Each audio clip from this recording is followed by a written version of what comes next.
एक गहरे अंधकार का कैद खाना। यहाँ स्पिरिचुअल एनर्जी का नामो निशान तक नहीं। अपर realm के जालिम सेक्ट यहाँ के इंसानों को कठपुतलियों की तरह इस्तेमाल करते, सिर्फ खूनी कातिल बनाने के लिए। लेकिन इस अंधेरे में एक आग जल रही थी। लियो जियांग, उसके फादर ने अपनी पूरी जिंदगी, अपनी जान, सब कुछ कुर्बान कर दिया बेटे को गुलामी की जंजीरों से आजाद करने के लिए। उन्होंने कहा तो अपर realm जाएगा, असली कल्टीवेटर बनेगा और इंसाव के हर एक मासूम को इंसाफ दिलाएगा। तो अब लियो जियांग नई दुनिया के दरवाजे पर खड़ा है। दिल में एक ऐसी कसम लिए जो दुनिया हिला देगी। उसने कहा चाहे रास्ते में कितनी भी बड़ी मुश्किलें क्यों ना आए, मैं अपने फादर का सपना पूरा करूंगा। अपना नया रास्ता बनाकर कल्टीवेशन की सबसे ऊंची चोटी को तोड़कर दिखाऊंगा। लेकिन क्या ये मुमकिन भी है एक ऐसी दुनिया में जहाँ स्पिरिचुअल पावर एग्जिस्ट ही नहीं करती? क्या लियो जियांग उस शिखर तक पहुँच पाएगा या फिर वो भी बस एक कठपुतली बन के रहेगा? ये है walking the way all alone. तो कहानी की शुरुआत में हमें बताया जाता है कि जोंगशियान वर्ल्ड में करोड़ों अब्जों लिविंग बीइंग्स हैं, जिनमें से 180 अपर सेक्ट, 800 साइड सेक्ट और 3000 स्पिरिचुअल पाथ मौजूद हैं। वेल, यहाँ पर जितने ह्यूमंस थे उनमें से बस कुछ ही लोगों के पास स्पिरिचुअल रूट मौजूद थे। इस जोंगशियान वर्ल्ड में एक और लोअर realm मौजूद थी जिसे इंसाव realm के नाम से जाना जाता था। और इस इंसाव realm की खासियत ये है कि यहाँ पर कोई स्पिरिचुअल एनर्जी मौजूद नहीं, यानी कि यहाँ रहने वाले लोग कभी भी कल्टीवेशन नहीं कर सकते।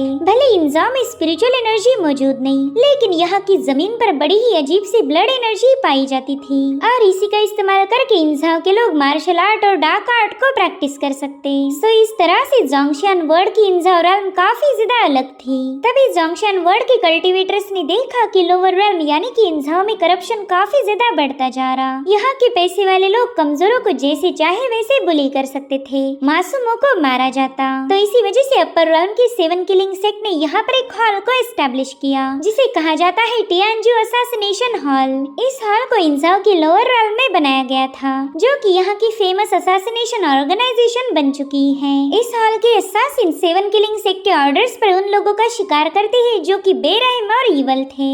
सिंपल वर्ड्स में बताया जाए तो बुराई का काल है टियानजू असासिनेशन हॉल। और अब हमें इसी ऑर्गेनाइजेशन के 3 बंदे दिखाए गए जो कि अपने आर्टिफिशियल विंग्स की मदद से झरने से नीचे छलांग लगा देते हैं। सो गाइस, जैसा कि मैंने बताया था इंसाव के लोग कल्टीवेशन नहीं कर सकते और इसी वजह से ये लोग फ्लाई करने के लिए आर्टिफिशियल विंग्स का इस्तेमाल कर रहे हैं। अब उसी इलाके के फॉरेस्ट में हमें कैरेज दिखाई गई, तो ये असासिन उसी कैरेज पर एक्सप्लोजिव से अटैक करते हुए सीधा नीचे आ गए। इन्होंने वहाँ पर काफी सारे धमाके किए, मगर फिर भी उस कैरेज में मौजूद बंदे पर इसका कोई असर नहीं होता। वो कहने लगा कि तुम्हारी इतनी जरूरत कैसे हुई कि तुम मेरी नींद खराब करो? क्या तुम लोग नहीं जानते कि मैं इंसाव का मार्क्विस हूँ, कोई मुझ पर अटैक नहीं कर सकता। उतने में ही मेंगलोंग नाम का बंदा अपनी पावर्स को एक्टिवेट करते हुए उस कैरेज को डैमेज करने चला गया। उसने अपनी ब्लेड की मदद से कैरेज को ब्रेक कर दिया और वहीं पर उसके साथी एक साथ मिलकर उस पर कूद पड़े।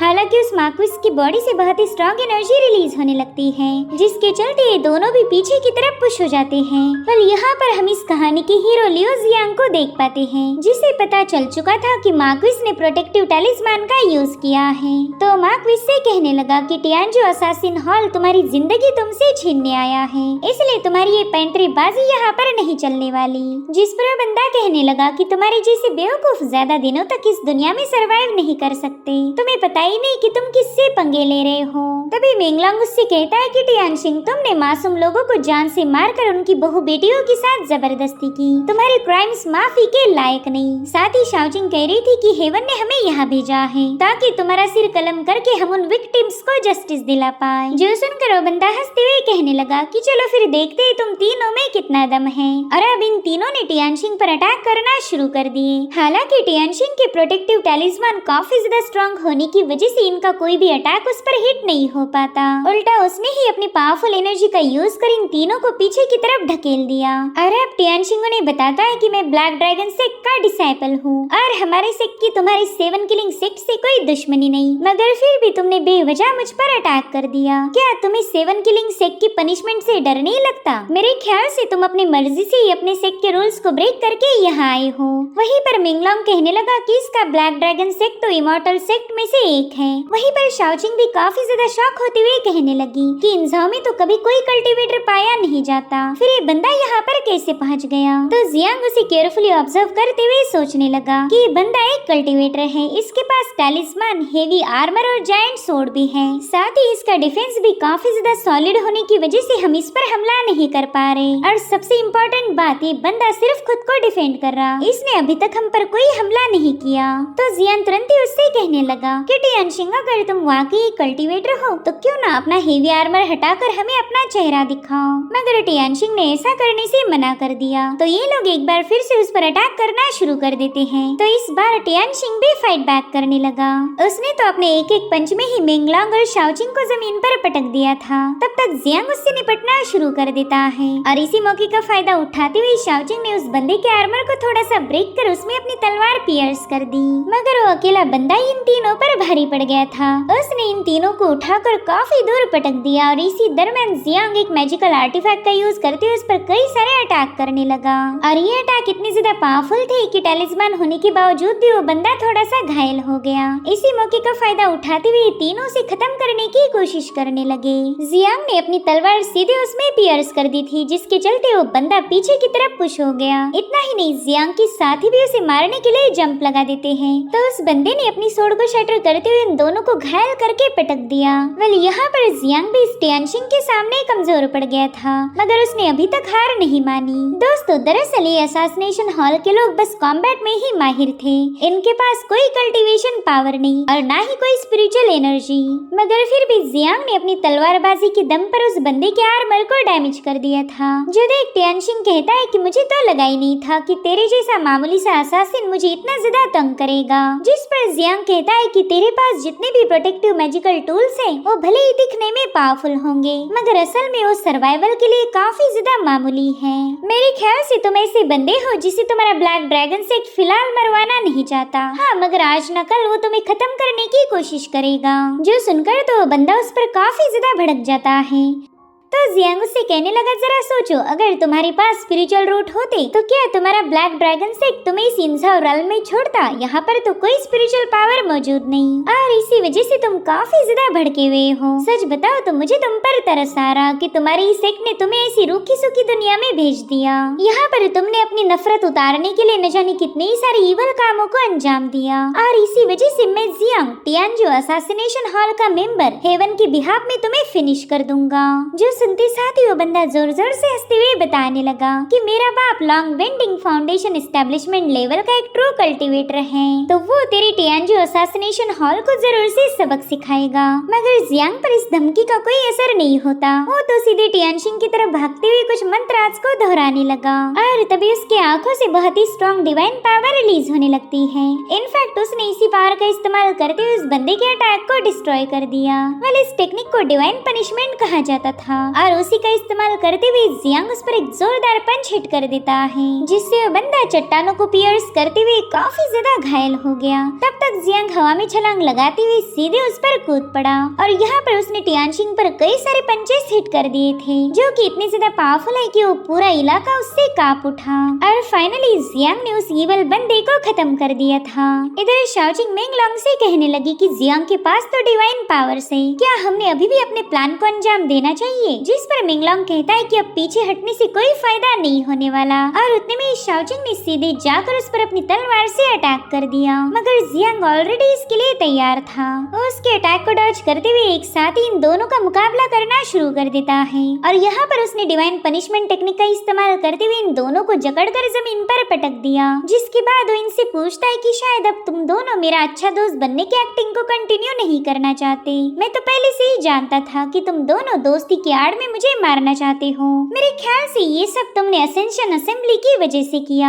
क्या तुम इतने ज्यादा मतलबी हो गए कि तुमने खुद के फायदे के लिए अपने पुराने दोस्त और अपने टीएनजी हॉल को धोखा देना सही समझा? जिस पर शाओजी जवाब देते हुए बताने लगी कि मैं भी ये सब करना नहीं चाहती थी, मगर इस बार असेंशन असेंबली में बस 2 ही स्पॉट्स हैं, यानी कि सिर्फ 2 लोग ही इस बेकार realm से अपर realm पर जा सकते हैं और इसीलिए हमने तुम्हें मारने का प्लान बनाया। जिस पर जियांग पूछने लगा कि क्या वाकई तुम्हें ऐसा लग रहा था कि मुझे मारने के बाद 7 किलिंग सेक्ट तुम्हें जिंदा छोड़ता? तुम्हें भूल गए कि हमारे टियानजू असासिन हॉल की सारी बागडोर उसी 7 किलिंग सेक्ट के हाथ में है। वो तुरंत ही समझ जाते कि तुम दोनों ने असेंड होने के लिए मुझे खत्म कर दिया। खैर, अब तुमने मुझे मारने का प्लान बनाया है तो खुद को भी खत्म होने की तैयारी भी कर ली होंगी। जिस पर शाओजिंग कहती है कि हम जानते थे हमारे जीतने के चांसेस ना के बराबर होंगे, लेकिन अगर हम रिस्क नहीं उठाते तो शायद अगले असेंशन असेंबली तक हम जिंदा भी नहीं बचेंगे। हर साल न जाने कितने ही सारे लोग लॉन्गेविटी पॉइजन की वजह से खत्म हो जाते। पिछले साल भी हमने अपने हॉल के न जाने कितने ही सारे दोस्तों को खो दिया,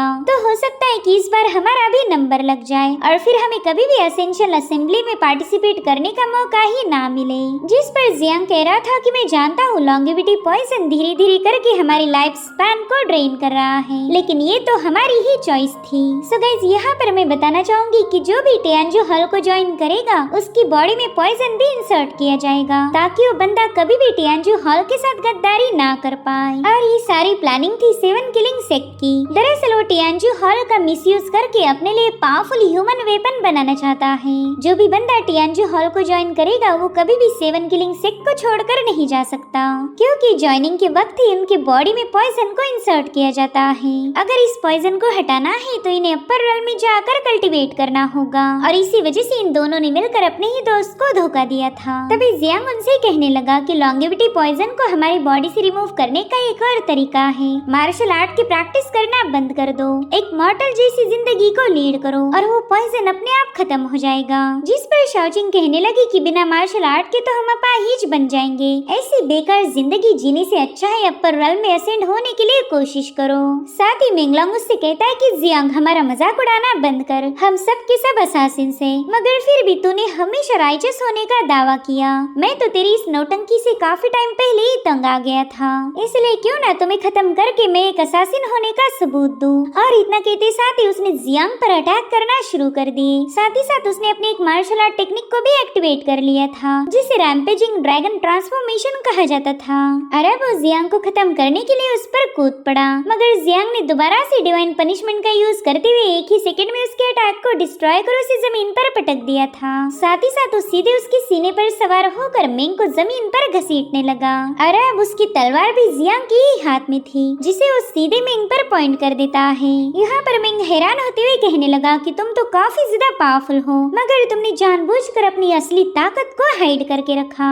जिस पर जियांग कहता है कि मैं चाहूँ तो तेरी धोखेबाजी के लिए तुझे खत्म कर सकता हूँ, लेकिन मैं तेरे जैसा ईवल नहीं। साथ ही शाओजिंग भी मेंगलोंग को समझाने लगी कि अब फाइट करने से कोई फायदा नहीं होने वाला, हम ऑलरेडी हार गए हैं। तो मेंग ने भी अपनी हार कबूल कर ली, लेकिन उसी वक्त इन्हें किसी के हंसने की आवाज आने लगी। दरअसल टियानशिंग अभी भी जिंदा था। वो अपने असली फॉर्म में आते हुए कहने लगा कि वह क्या ही गहरी दोस्ती है, धोखा मिलने के बावजूद भी तुम अपने दुश्मनों को माफ कर रहे हो। सच बताओ तो मुझे ऐसे लोगों से सख्त नफरत है। तुम टियानजू असैसिनेशन हॉल की चीटियां हो, मगर फिर भी तुम्हारे जैसे कीड़ों के पास असेंड होने का मौका है, और मैं यहाँ का मार्क्विस होने के बावजूद भी असेंड नहीं हो सकता, क्योंकि मेरी बॉडी में स्पिरिचुअल रूट्स मौजूद नहीं। मैं जानता हूँ तुम अच्छे कर्मास कमाना चाहते हो जिससे तुम्हें मेरिट हासिल हो जाए, और इसी वजह से तुम अपने गद्दार दोस्तों को भी माफ कर रहे, मगर कोई ना, तुम तीनों में से कोई भी जिंदा नहीं बचने वाला। और इतना कहते साथ ही उसने डार्क मैजिक का इस्तेमाल करते हुए वहाँ पर कई सारे इवल फॉर्म्स को रिलीज कर दिया,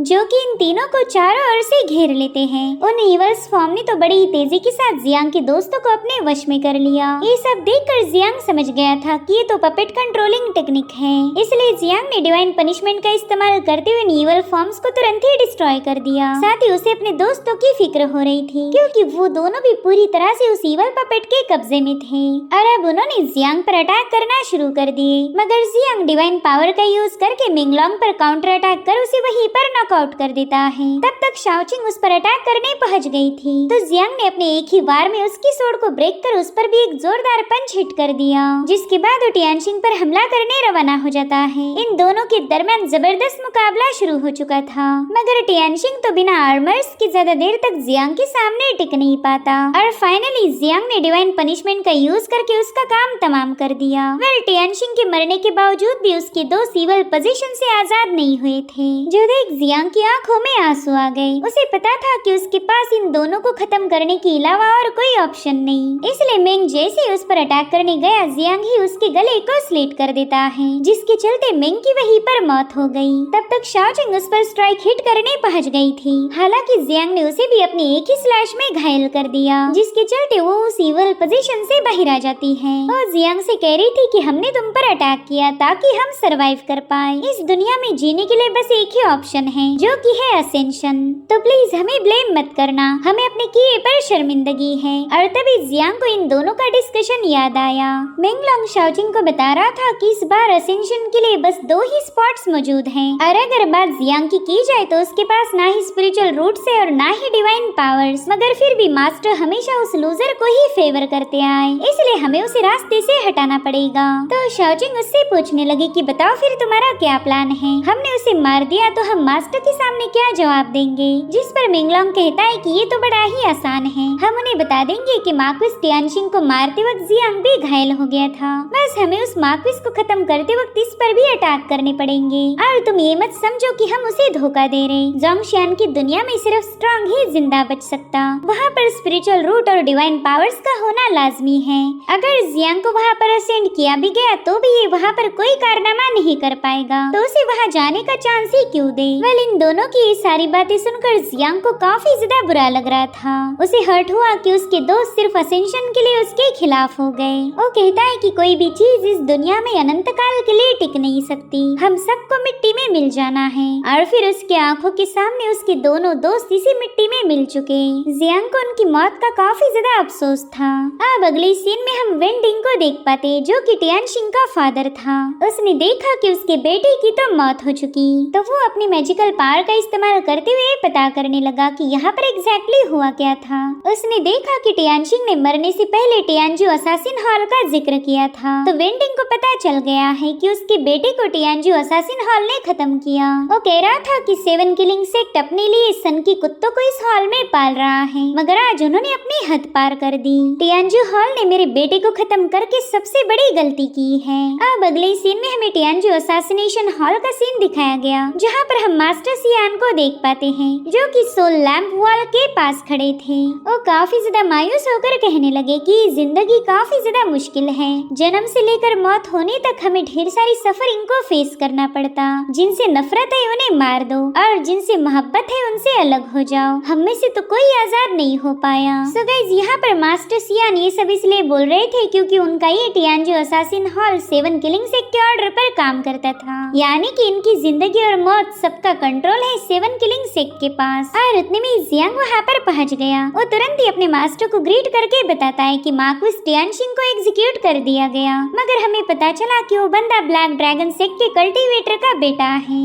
तो उसका फादर जरूर से अपने बेटे की मौत का बदला लेगा। जिस पर मास्टर सियान कहने लगे कि शायद वो ब्लैक ड्रैगन सेक्ट के लॉन्ग वेंडिंग का बेटा होगा, और जहाँ तक मैं जानता हूँ वेंडिंग ऑलरेडी हमारे हॉल को डिस्ट्रॉय करने निकल चुका है। साथ ही मैं देख पा रहा हूँ कि मिंगलोंग और शाओचिंग के सोल लैंप बुझ गए। क्या उन्होंने तुम पर अटैक किया था? जिस पर जियांग बताने लगा कि हाँ, उन्होंने मुझे खत्म करने की प्लानिंग बनाई थी, मगर फिर भी मैंने उन्हें पहले तो जान से नहीं मारा। आफ्टर ऑल हम दोस्त थे, लेकिन बदकिस्मती से वो दोनों भी मार्क्विस टियानशिंग की इवल आर्ट के जरिए उसके वश में चले गए, तो मुझे मजबूर होकर उन्हें मारना पड़ा, क्योंकि उस इवल आर्ट को नाकाम करना नेक्स्ट टू इम्पॉसिबल था।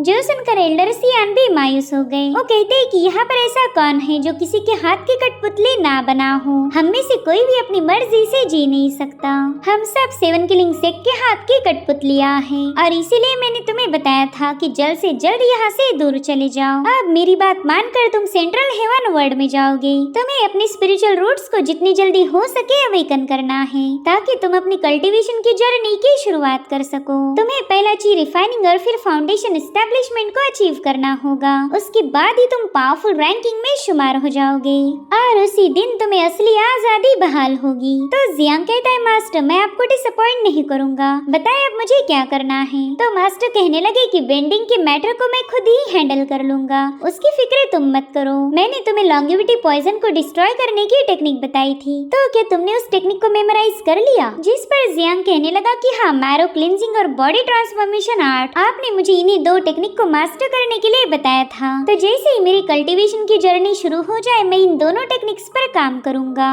तो मास्टर सियान उसे अपना जेड टोकन और प्रेयर बीड थमाते हुए कहने लगे कि ये हमारे लियो फैमिली की पहचान है, तो इसे हमेशा अपने पास रखना। साथ ही मैं चाहता हूँ कि तुम मेरे लिए एक काम करो, तुम्हें ओल्ड लियो विलेज में जाना पड़ेगा, वहाँ पर तुम्हारी एक बंदे से मुलाकात होगी। तो मैं चाहता हूँ कि तुम जल्दी से उससे मिलकर वापस आ जाओ। ये मैटर हमारे टियानजू असासिन हॉल के सर्वाइवल से कनेक्टेड है। तो जियांग तुरंत ही ओल्ड विलेज में मौजूद लियो फैमिली के घर की तरफ रवाना हो गया। अब ये सीन यहीं पर कट होकर हम वेंडिंग को देख पाते, जो कि टियानजू असासिनेशन हॉल के इलाके में पहुँच गया था और तभी टियानजू हॉल के असासिन्स ने उस पर अपने एरोस से अटैक करना शुरू कर दिए, मगर वो बंदा अपने आसपास एक पावरफुल शील्ड फॉर्म कर लेता है, जिसके चलते ये सारे अटैक डिस्ट्रॉय हो गए। जो देख उन असासिन्स ने सीधे वेंडिंग पर छलांगे लगा दी, मगर वो वेंडिंग पर हमला कर पाए इससे पहले उस बंदे ने अपना पाँव जमीन पर पटकते हुए वहाँ पर एक जोरदार एक्सप्लोजन कर दिया। साथ ही वो अपने डार्क ऑरा का इस्तेमाल करते हुए इन असासिन्स को बड़ी तेजी के साथ खत्म करने लगा।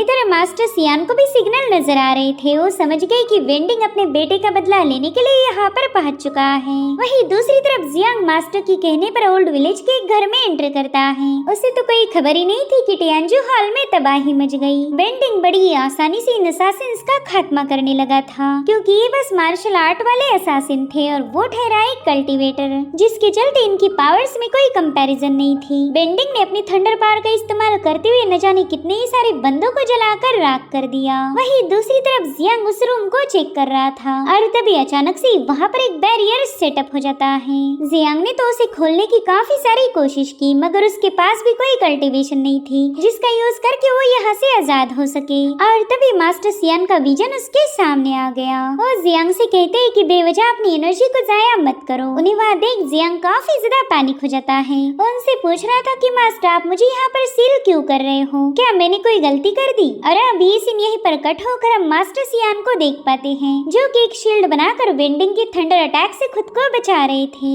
वो दिल ही दिल में कहने लगे कि शायद जियांग ओल्ड विलेज में पहुंच चुका होगा, तो अब मुझे इस बंदे से डरने की कोई जरूरत नहीं। वहीं पर वेंडिंग मास्टर सियान से कहने लगा कि शायद तुम्ही ने मेरे बेटे को मारने का फरमान जारी किया था और तुम्हारे इशारों पर असासिन्स ने उसका खात्मा कर दिया। जिस पर मास्टर सियान कहते हैं कि मैंने तो उस बंदे को मारने का हुक्म दिया था जिसने कई सारे मासूमों को बुली किया। कितनी ही सारी औरतें उसके लस्ट का शिकार हो गई। पूरे इंसानों ने उसमें दहशत मचाई थी, तो हाँ मैंने उसी ईवल को खत्म करने का ऑर्डर दिया। जिस पर वेंडिंग कहता है कि भले टियानशिंग बस मैंने पाला हुआ कुत्ता था, मगर वो इतना भी गया गुजरा नहीं था कि तुम्हारे जैसे फालतू लोगों के हाथों मारा जाए। तुम्हारी इस टियानजू हॉल की औकात इतनी भी नहीं थी कि उसे हाथ लगा पाओ, लेकिन फिर भी तुमने उसे मार दिया। शायद तुम चाहते थे कि यहाँ आकर मैं तुम्हें खत्म कर दूं। जिस पर मास्टर सियान कहते कि जैसा बाप वैसा बेटा, तू भी दूध का धुलानी। अगर तेरा बेटा बिना स्पिरिचुअल रूट के इतना ईवल था तो फिर तू तो एक कल्टीवेटर है। पता नहीं तूने कितनी सारी मासूमों की जाने ली होंगी।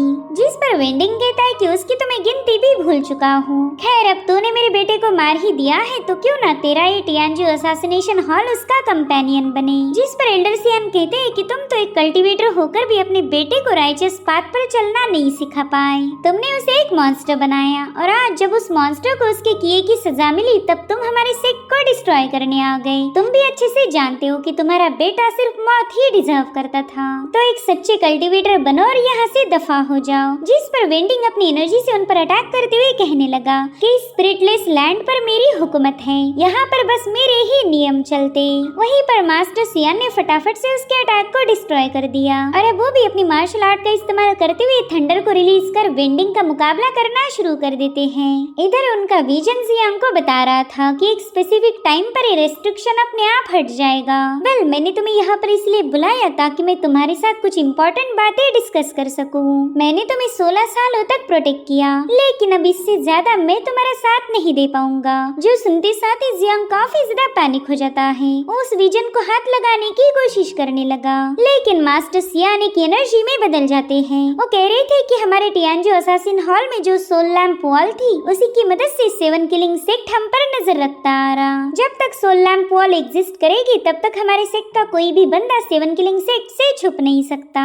7 किलिंग सेक्ट हमेशा हमें कंट्रोल करता रहेगा। वहीं पर वेंडिंग मास्टर सियान की तरफ आगे बढ़ रहा था, तो मास्टर ने भी हवा में फ्लोट करते हुए अपनी मार्शल आर्ट का इस्तेमाल करके उस बंदे पर थंडर से अटैक कर दिया। साथ ही हमें बैकग्राउंड में उनकी आवाज सुनाई देती है, जो कि जियांग को बता रही थी कि मैं वेंडिंग का इस्तेमाल करने वाला हूँ।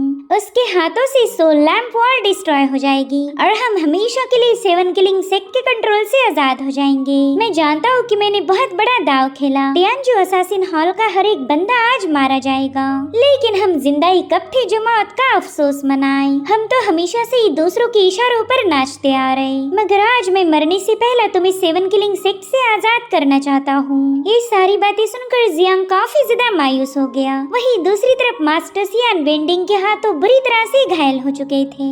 उसी वक्त वेंडिंग ने दोबारा से अपनी पावर का इस्तेमाल करते हुए मास्टर सियान को अपनी तरफ खींच लिया। मौत उनके सामने खड़ी थी और इधर जियांग बुरी तरह से बेबस, वो चाहकर भी अपने मास्टर को बचा नहीं सकता।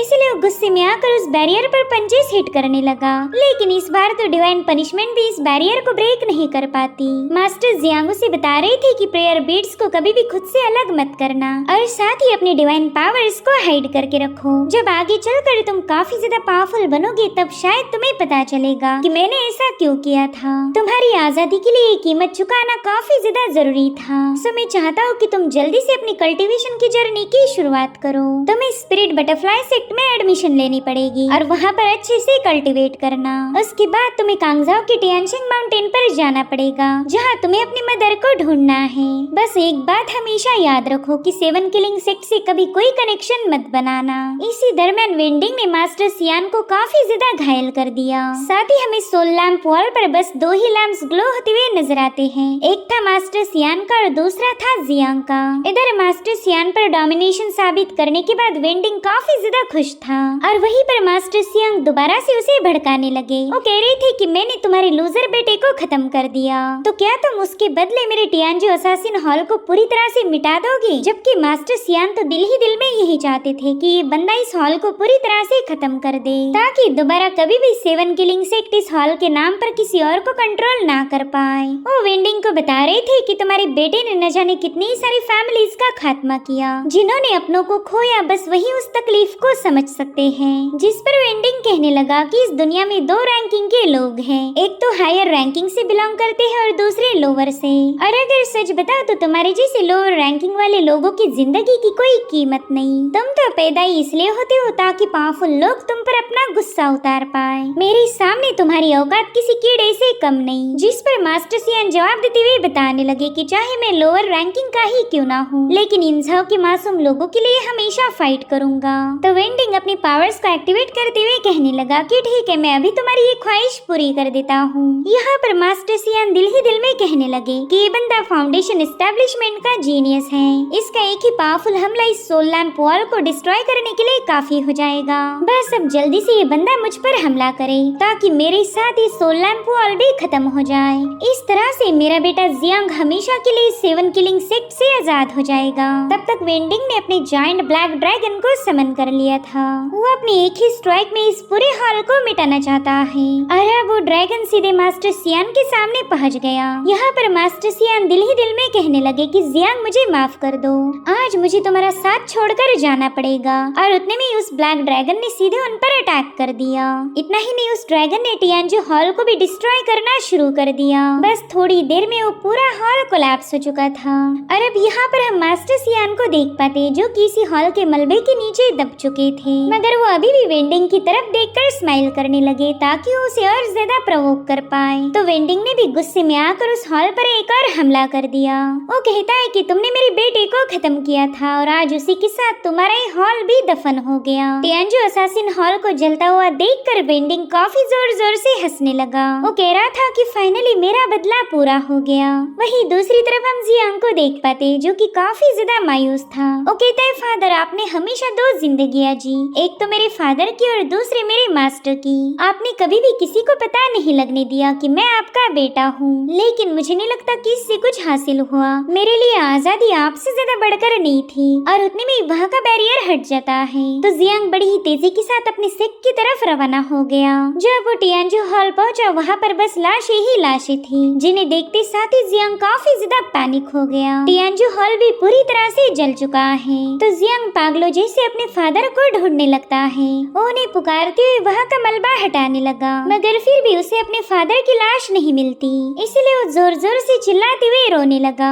आज उसने अपने फादर और मास्टर को खो दिया था, साथ ही वो सिख भी तबाह हो चुका है जो बचपन से उसका घर था। और अब वो मायूस होकर अपने सफर पर निकल पड़ा। यहाँ पर जियांग के दिल में कई सारे सवाल थे कि आखिर उसकी मदर टियानशिंग माउंटेन में क्यों है। उनसे कहता है कि आपने कभी भी मेरे सामने मदर का जिक्र नहीं किया, आप हमेशा से ही मुझे अपनी असली पहचान छुपाने के लिए बताते रहे। शायद आपने ये सारी प्लानिंग बस आज के ही दिन के लिए की थी ताकि मुझे आजादी मिल सके। अब मेरे पास बस एक ही ऑप्शन है, लियो आइलैंड पर जाकर स्पिरिचुअल रूट टेस्ट को पास करना।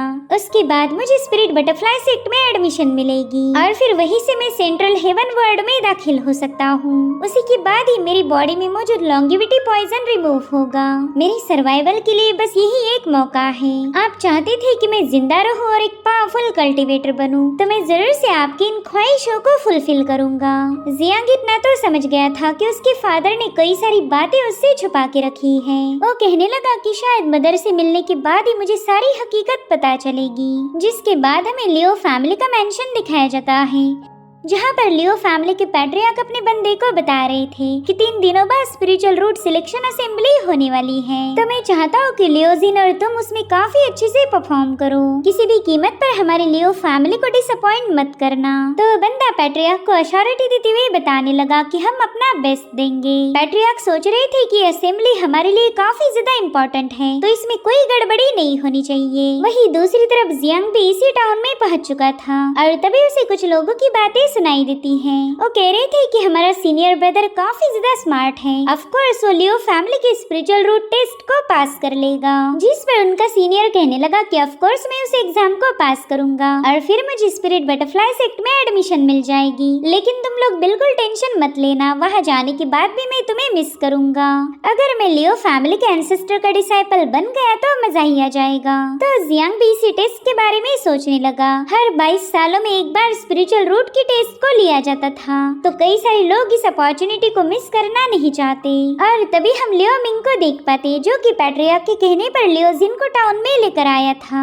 ये दोनों इतनी तेजी से गुजर रहे थे कि एक बच्ची उनके घोड़े के नीचे आने वाली थी, मगर जियांग ने समय रहते उस बच्ची को उठा लिया। वह लियो मिंग की इस हरकत की वजह से लियोजिन उस पर काफी ज्यादा भड़क गई। वो उससे डांटते हुए कहने लगी कि तुम्हारी जल्दबाजी की वजह से वो बच्ची घायल हो सकती थी। जिसके बाद लियोजिन तुरंत ही उस बच्ची से बात करने पहुंच जाती है। जियांग को भी लियोजिन पर काफी ज्यादा गुस्सा आया था। वो उससे कहता है कि सिटी के अंदर इतनी तेजी के साथ हॉर्स राइडिंग करना अलाउड नहीं है। तो लियोजिन तुरंत ही उससे माफी मांगने लगी। इससे ये बात साबित होती है कि लियोजिन काफी ज्यादा नेक दिल थी। साथ ही साथ जियांग का भी शुक्रिया अदा करने लगी, क्योंकि जियांग ने बीच में आकर उस बच्ची को बचा लिया था। और अब वो दोनों वहाँ से रवाना हो गए। जियांग समझ गया था कि अगर ये दोनों इतनी ज्यादा जल्दी में है तो ये भी जरूर से स्पिरिचुअल रूट टेस्ट में पार्टिसिपेट करेंगे। और अब थोड़ी देर बाद जियांग भी उस वेन्यू पर पहुंच जाता है। वहाँ पर कई सारे लोग जमा हो गए थे और फाइनली लियो फैमिली के पैट्रियार्क भी पहुंच जाते हैं। जियांग तो लियोजिन को वहाँ पर देखकर काफी ज्यादा हैरान हो गया। उसे लगा ही नहीं था कि ये बंदी लियो फैमिली की मेंबर होगी।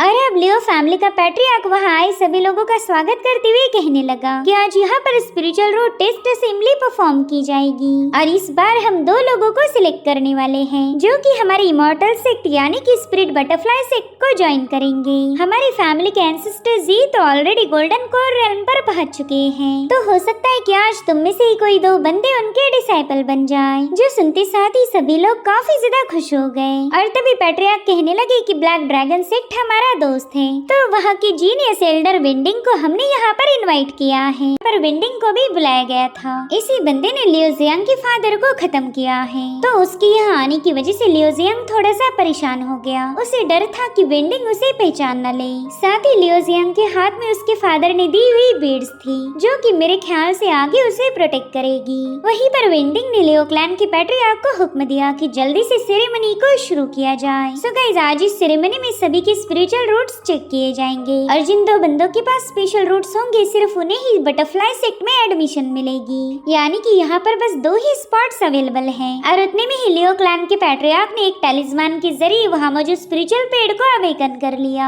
इधर लियो जियांग सोच रहा था कि शायद वेंडिंग ने अभी तक मुझे नहीं पहचाना, लेकिन अब अगर मैं यहाँ से वापस जाऊँ तो उसे जरूर से मुझ पर शक होगा, और अगर मैं यहाँ से ना जाऊँ तो मुझे अपनी स्पिरिचुअल पावर को इस स्पिरिचुअल ट्री में ऐड करना होगा। उसके चैनल करने के बाद ही मेरी स्पिरिचुअल रूट्स का पता लग सकता है। तो हो सकता है कि वेंडिंग अपने हाई रैंकिंग वाले डिवाइन सेंस का इस्तेमाल करते हुए मुझे पहचान ले, यानी कि किसी भी सूरत में मेरी आइडेंटिटी जरूर से एक्सपोज हो जाएगी। इधर स्पिरिचुअल ट्री काफी तेजी के साथ ग्लो होने लगा और इसी के साथ स्पिरिचुअल रूट टेस्टिंग का कंपटीशन शुरू हो चुका था। तो सबसे पहला एक बंदा सीधे उस पेड़ के सामने चला गया। उसने बड़े ही कूल अंदाज में अपनी स्पिरिचुअल एनर्जी को उस पेड़ के साथ चैनल किया। सभी लोग इसका रिजल्ट जानने के लिए बेकरार थे कि आखिर इसके पास कौन से स्पिरिचुअल रूट्स हैं। और फिर इन लोगों को पता चला कि इस बंदे के पास तो 5 एलिमेंट रूट है, जो कि पूरी तरह से यूजलेस है। तो अब उसके वहाँ से हटने के बाद एक और बंदी ने अपनी स्पिरिचुअल रूट्स को चेक किया। वेल, इसके पास भी 4 एलिमेंट रूट्स थे, जो कि है metal, water, earth and fire, जो किसी काम के नहीं माने जाते। सो इसी तरह से 1 बाय 1 न जाने कितने ही सारे लोग अपनी स्पिरिचुअल एनर्जी को उस पेड़ के साथ चैनल करने लगे, मगर इनमें से तो किसी के पास स्पेशल रूट्स नहीं थे, जिसके चलते इनकी उम्मीदों पर पानी फिर गया। ये लोग हमेशा मामूली से कल्टीवेटर्स ही बन के रहेंगे। और उतने में लियो फैमिली का लियो मिंग अपने पैट्रियार्क से कहने लगा कि प्लीज मुझे इजाजत दीजिए, मैं भी अपनी स्पिरिचुअल रूट्स को चेक करना चाहता हूँ। तो एल्डर ने उसे तुरंत ही परमिशन दे दी। इसलिए लियो मिंग बड़ी स्टाइल के साथ उस पेड़ के सामने पहुंच गया। लियो जियांग दिल ही दिल में सोचता है कि ये बंदा एक नंबर का कमीना है, मगर फिर भी ऐसे घटिया कैरेक्टर्स वाले लोगों को भी लियो फैमिली सपोर्ट करती। इधर लियो मिंग ने अपनी स्पिरिचुअल एनर्जी उस पेड़ के साथ चैनल की थी, जिससे वो पेड़ काफी तेजी के साथ ग्लो होने लगा। वहीं पर लोग मायूस होते हुए कहने लगे कि ये बंदा लियो क्लैन का मेंबर है, तो ये जाहिर सी बात थी कि इसके पास स्पेशल रूट जरूर होंगे। वहीं पर लियो जियांग सोच रहा था कि अब मुझे पता चला ये बंदा सबको अपनी जागीर क्यों समझता। इसे ऑलरेडी पता था कि इसके पास 3 तरह के रूट्स हैं। दरअसल लियो मिंग के पास मेटल, फायर और वुड एट्रीब्यूट्स थे, जिन्हें 3 एलिमेंट रूट भी कहा जाता था। वेल, इसका सीधा मतलब ये है कि लियो मिंग ने स्पिरिचुअल रूट कॉन्टेस्ट में अपना स्पॉट बना लिया और अब लियो जिन अपने फादर को ग्रीट करते हुए सीधे स्पिरिचुअल रूट्स को चेक करने रवाना हो गई। वहीं पर लियो मिंग भी उसे बेस्ट ऑफ लक विश कर रहा था। वो कहता है कि अगर तुम भी पास हो गई तो हम दोनों को एक साथ बटरफ्लाई सेक्ट को ज्वाइन करने का मौका मिलेगा। और अब लियो जिन ने अपनी स्पिरिचुअल एनर्जी को उस पेड़ के साथ मर्ज करना शुरू कर दिया। उसकी एनर्जी पेड़ के साथ चैनल होते साथ ही वो पेड़ काफी तेजी के साथ ग्लो करने लगा। ये सब देखकर लियो जियांग के भी होश उड़ गए थे और अब वो पेड़ पूरी तरह से ग्रीन कलर में बदल जाता है, जिसे देखते साथ ही सभी लोगों ने लियो जिन के लिए तालियां बजाना शुरू कर दी। वहीं पर लियो जियांग ये सब देखकर दिल ही दिल में सोचने लगा कि शायद ये 2 स्पॉट इन्हीं 2 बंदों के लिए डिजाइन किए गए थे। खैर, ये दोनों ऑलरेडी सिलेक्ट हो चुके हैं, यानी कि मेरे पास सिलेक्शन का कोई मौका नहीं। मगर वैसे भी लॉन्गिविटी पॉइजन कुछ ही दिनों में मुझे खत्म कर देगा और बिना फाइट करे तो मैं मरना नहीं चाहता। एटलीस्ट मैं ये दाव तो खेल ही सकता हूँ, इसमें मेरा कोई लॉस नहीं होने वाला।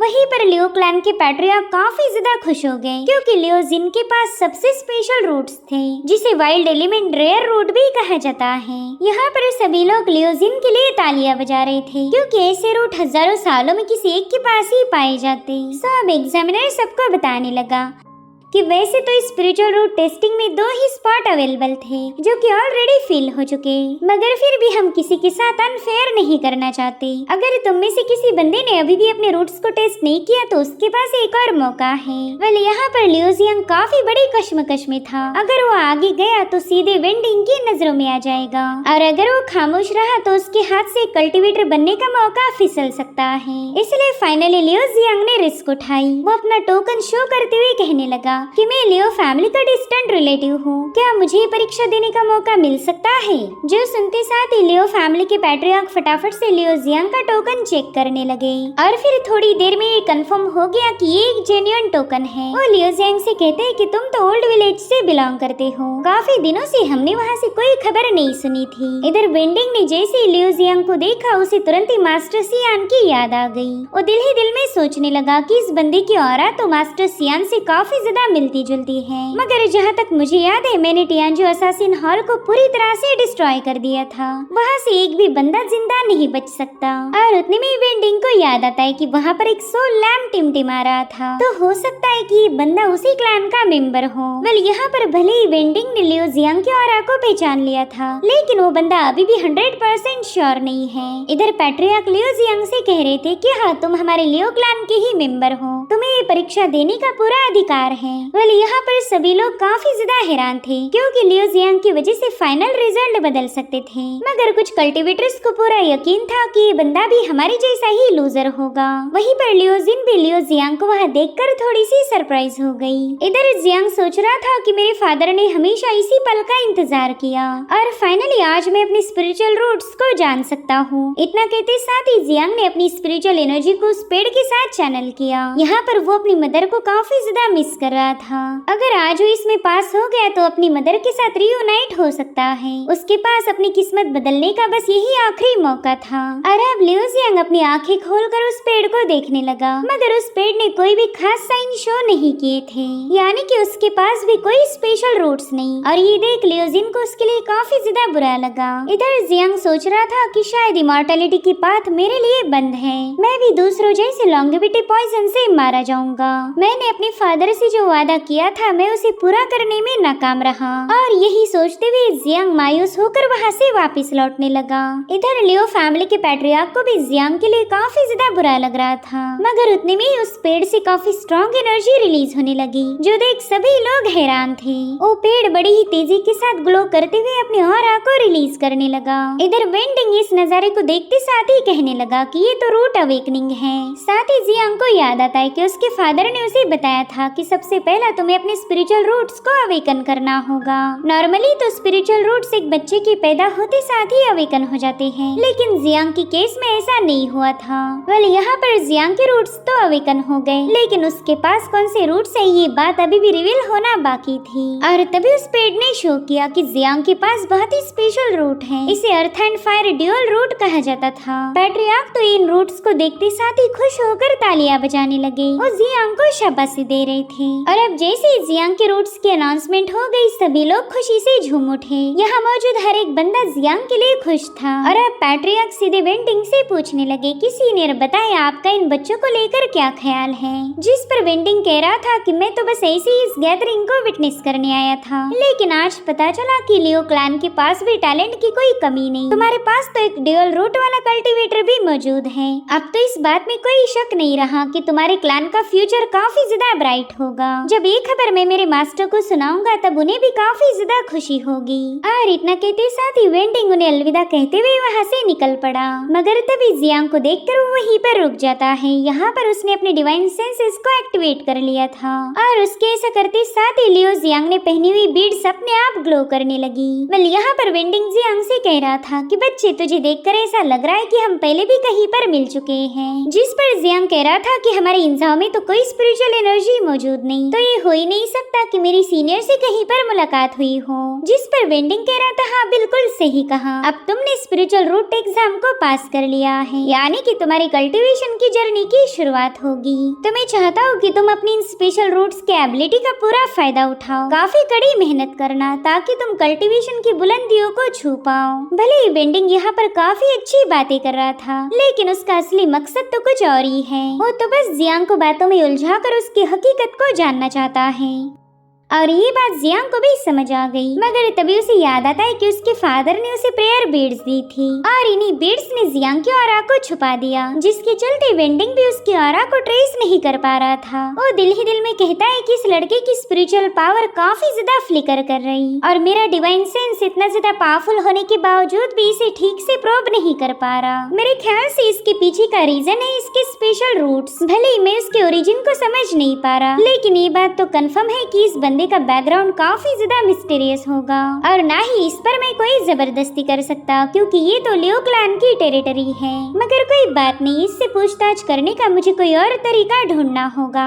जिसके बाद वेंडिंग गुस्से में वहाँ से रवाना हो गया और इधर जियांग शुक्र मना रहा था कि वो बाल बाल वेंडिंग की चपेट में आने से बच गया है। इधर लियो फैमिली के पैट्रियार्क बताने लगे कि जियांग अब हमारी फैमिली का मेंबर बन चुका है, तो कुछ दिनों तक ये हमारे मैनर में मेहमान रहेगा और फिर कुछ ही दिनों में जियांग और लियोजिन मिलकर बटरफ्लाई सेक्ट को ज्वाइन कर सकते हैं। दरअसल जियांग ने क्वालिफाई होने की वजह से लियो मिंग इस कॉन्टेस्ट से बाहर हो चुका था और इसी वजह से अब वो बस जियांग को मारना चाहता है। जिसके बाद हमें लियो मिंग की चेम्बर का सीन दिखाया गया। वेल यहाँ पर लियो मिंग शराब के नशे में चूर था और गुस्से में कहने लगा कि आखिर वो जियांग मुझे बीट कैसे कर सकता। उस कमीने ने आते साथ ही मुझसे मेरा हक छीन लिया और इतना कहते साथ ही वो अपने कमरे में मौजूद चीजों की तोड़फोड़ करने लगा। दरअसल उसने अपना सारा गुस्सा वहाँ मौजूद हर एक चीज पर उतार दिया था और उसी वक्त वहाँ पर एक बंदे की एंट्री हो गई। दरअसल ये शख्स कोई और नहीं बल्कि वेंडिंग था, जो कि रात के अंधेरे में सीक्रेटली लियो मिंग से मिलने चला आया।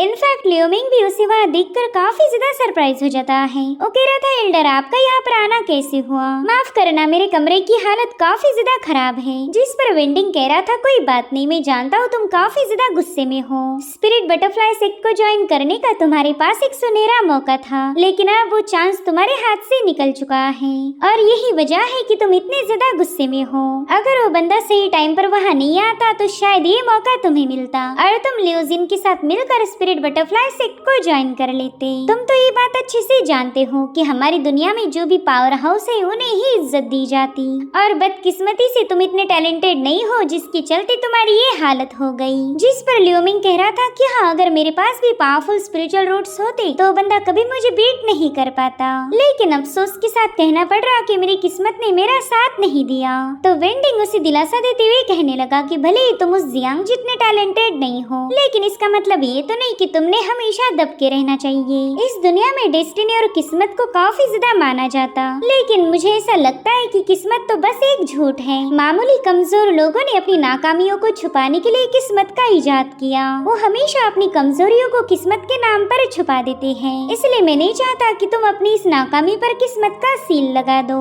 जब भी तुम्हें बेहतरीन सा मौका मिले उसे हाथ से मत जाने देना। अगर तुमने भी दूसरे मामूली लोगों जैसे अपनी किस्मत को एक्सेप्ट कर लिया तो फिर तुम कभी तरक्की नहीं कर पाओगे। ये मत भूलो कि वो जियांग बस एक आउटसाइडर है और तुम तो लियो क्लैन के एक ट्रू मेंबर हो। तो लियो मिंग उससे कहने लगा कि सीनियर मैं आपकी सारी बातें समझ गया, मुझे बताएं कि अब आगे क्या करना है। प्लीज मुझे कोई गाइडेंस दीजिए ताकि मैं उसे फॉलो कर सकूं। मगर वेंडिंग तुरंत ही वहाँ से रवाना होते हुए उससे कहने लगा कि मुझे जो कुछ भी कहना था वो मैं ऑलरेडी बता चुका हूँ। अब आगे तुम समझदार हो, क्या करना है इसका फैसला तुम लोगे। उसके वहाँ से जाने के बाद लियो मिंग कहने लगा कि बुढ़ा तो एक नंबर का खड़ूस है, बेवजह मुझे उकसाने यहाँ चला आया। मगर उसकी बातों में काफी हद तक सच्चाई थी। उस जियांग ने यहाँ आकर मुझसे मेरा फ्यूचर छीन लिया और तभी उसकी नजर पड़ी एक रिंग पर जो कि वेंडिंग से बिलोंग करती थी। साथ ही लियो मिंग ने देखा कि इस रिंग से काफी अजीब सी ऑरा रिलीज हो रही है, तो वो काफी ज्यादा क्यूरियस होकर उस रिंग को उठा लेता है।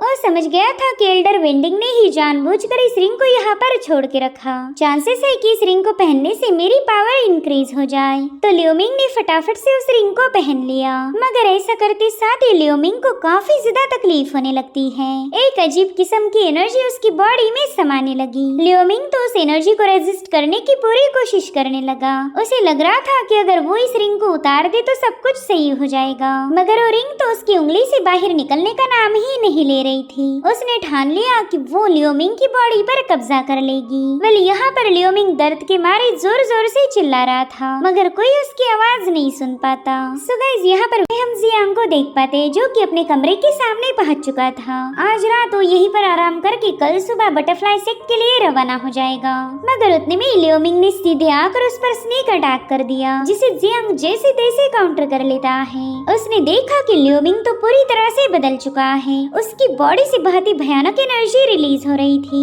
अब इससे पहले कि उस सिचुएशन को समझ पाए, लियोमिंग ने सीधे उस पर हमला कर दिया। वो जियांग को उठाकर सीधे कमरे के बाहर फेंक देता है और अब सीधे उसने हवा में छलांग लगा दी। वो यहाँ पर जियांग को ब्रूटली घायल करना चाहता था, लेकिन जियांग सही समय रहते साइड में हट चुका था और अब जियांग भी उस पर एक जोरदार लात जड़ते हुए वहाँ से भाग निकला। उसे पता था कि लियोमिंग बिल्कुल भी होश में नहीं है, कोई और ही इवल पावर उसे कंट्रोल कर रही थी। वल यहाँ पर जियांग भाग रहा था तो लियोमिंग ने भी उसका पीछा करना शुरू कर दिया। उन दोनों की आवाज लियोजिन को भी सुनाई देती है। वो तो इन दोनों को देख काफी ज्यादा हैरान थी। वहीं पर जियांग समझ गया था कि लियोमिंग से भागकर कोई फायदा नहीं होने वाला। वो बंदा बिल्कुल भी इसका पीछा नहीं छोड़ेगा। साथ ही लियोमिंग की बॉडी से जो एनर्जी रिलीज हो रही थी, जियांग ने उसे पहले भी महसूस किया था और अब इन दोनों के दरमियान एक जबरदस्त मुकाबला शुरू हो गया, जिसमें जियांग लियोमिंग पर पूरी तरह से भारी पड़ गया था। भले ही उसने अभी तक कल्टीवेशन की शुरुआत नहीं की, लेकिन वो एक असासिन होने की वजह से उसके पास काफी अच्छी कॉम्बैट स्किल्स थी।